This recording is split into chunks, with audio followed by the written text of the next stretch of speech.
Welcome to The Last Breakfast. Please enjoy the video. In this video, I will show how to open Audi A3 gas tank, full guide. Locate the interior lever on the driver's side or press the exterior fuel door if your model supports push to open. First, unlock the car and set it to park, then pull the release or gently press the fuel flap until it pops. If the flap seems stuck, check for a mechanical release in the trunk or consult the owner manual.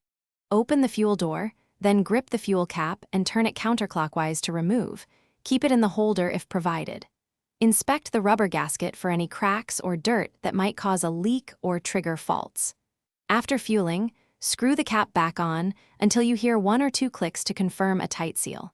A proper seal prevents fuel vapors from escaping and keeps the system functioning correctly.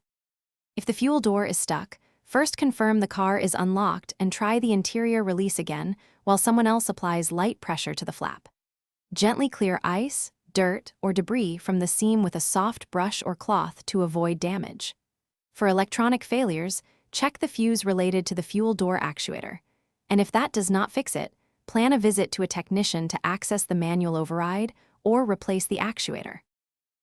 Thanks for watching. If this was helpful, leave a like and consider subscribing. See you next time.